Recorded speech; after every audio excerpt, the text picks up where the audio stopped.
Dr. CLEF, the Gate Guardian. A colossal angelic entity guards the Garden of Eden's entrance with a flaming sword that extends beyond the horizon. Standing several hundred feet tall, this Apollyon-class being possesses multiple faces and wings, with temperatures reaching stellar core levels. The Guardian speaks with absolute divine authority, reducing unauthorized visitors to ash instantly. The Foundation maintains Site Zero at a safe distance, not to contain the entity but to prevent civilian casualties. Personnel who attempt approach without permission face immediate termination. The Guardian's sword can be seen from orbit, constantly burning against the Middle Eastern sky. This proposal suggests the Foundation exists because humanity was expelled from paradise. Every anomaly they catalog represents echoes of divinity that followed us into exile. The Guardian doesn't keep us out. It prevents us from destroying ourselves trying to return. Archaeological evidence indicates the site predates human civilization, with ancient texts referencing a flaming guardian across multiple cultures. The entity remains completely motionless except when defending the threshold,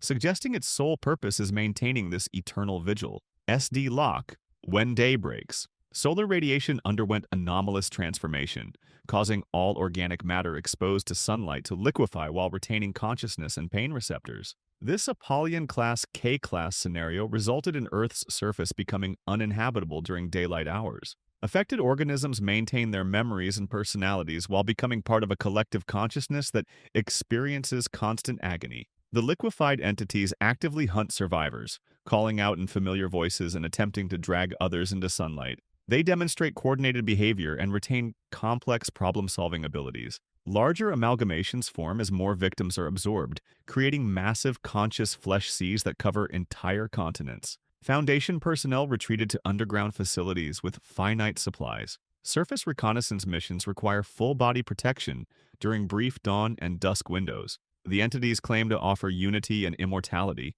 making their appeals genuinely persuasive to isolated survivors experiencing psychological breakdown. Radio transmissions from other Foundation sites ceased within months. The anomaly appears permanent, with no signs of solar radiation returning to normal. Attempts to create artificial sunlight produce the same liquefaction effect, suggesting the change is fundamental to photons themselves, rather than the sun specifically. QNTM, the LOCKE. Humanity possesses latent reality-bending abilities suppressed by a cosmic mechanism installed by ancient civilizations. This Thaumiel-class system maintains standard physics by preventing humans from accessing their natural anomalous potential. SCP objects represent areas where the LOCKE's influence weakens, allowing impossible phenomena to manifest. Archaeological evidence suggests prehistoric human societies possessed widespread psychic abilities until they inevitably destroyed themselves through uncontrolled reality manipulation. The LOCKE was constructed by survivors as a permanent safeguard,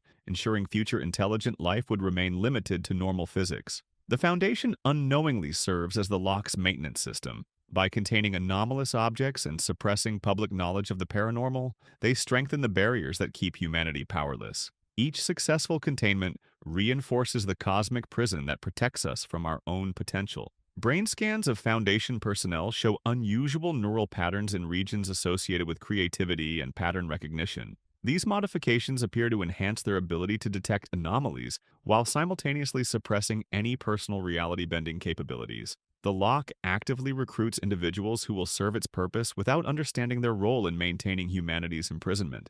DJKAKTUS, the Ouroboros cycle. The Foundation exists within a temporal loop, repeatedly cycling through 4 distinct phases: creation, expansion, corruption, and destruction.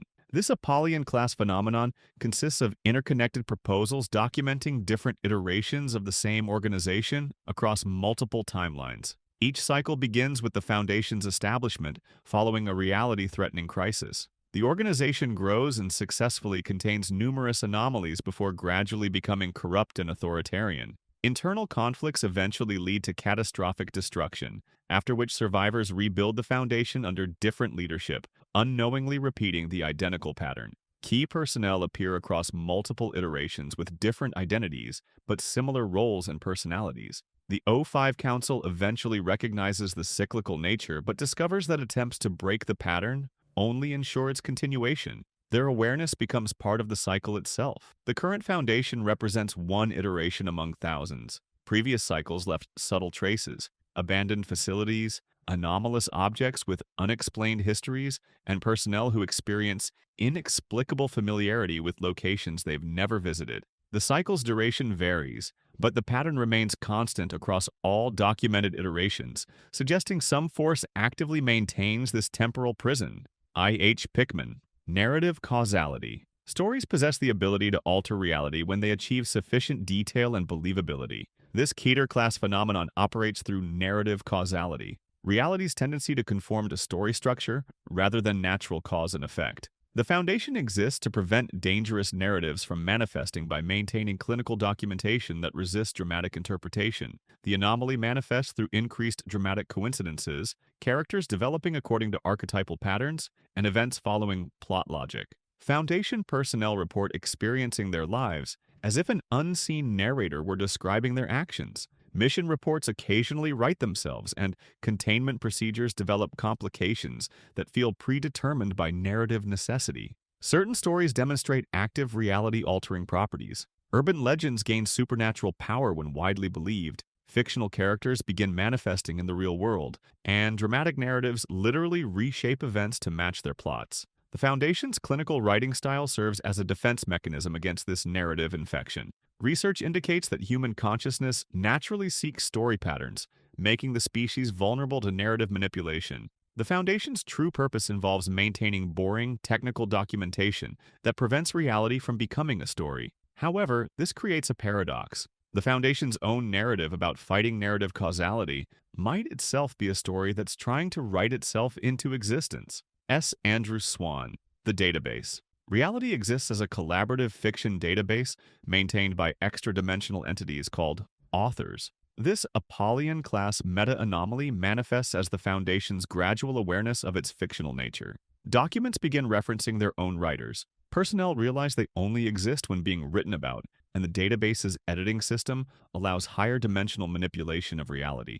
The anomaly initially appeared as minor inconsistencies in Foundation records. Personnel discovered articles mentioning SCP writers and websites containing detailed information about classified projects. Investigation revealed that the Foundation's entire universe operates as a creative writing platform for entities in a higher dimension. Foundation resistance efforts prove futile since the authors control all narrative elements. Attempts to establish communication result in stories about Foundation personnel trying to contact their creators. The entities treat Foundation reality as entertainment, introducing new anomalies when they need content, and killing characters when their stories conclude. Research suggests multiple fictional universes exist within the same database system. The Foundation occasionally receives information about parallel narratives, indicating their reality is one project among many. The ultimate horror lies in realizing that consciousness, free will, and meaning are illusions created purely for external entertainment purposes.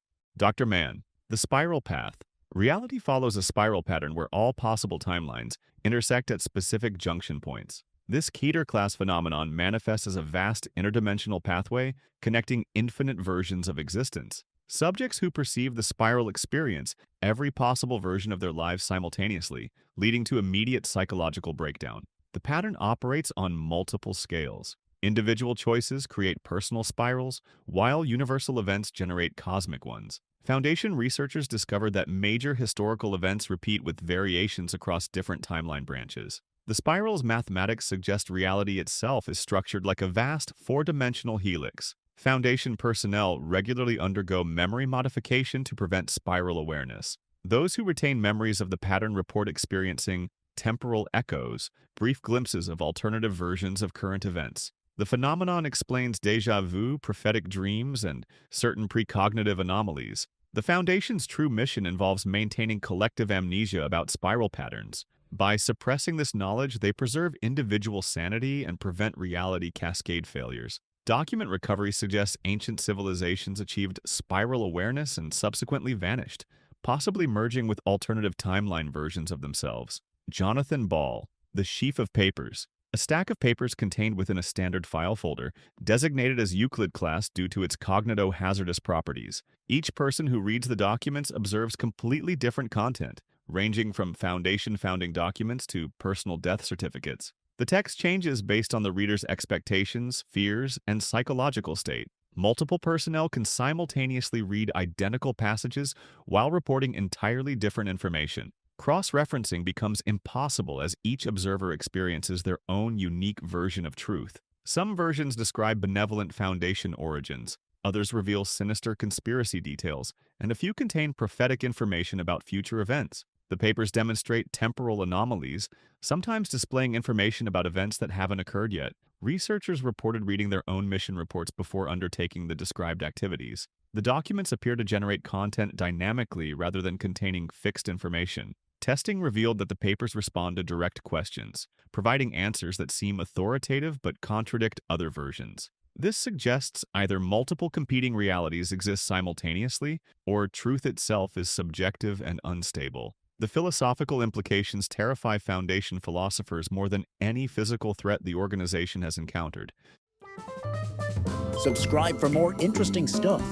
Tell us your experience in the comments.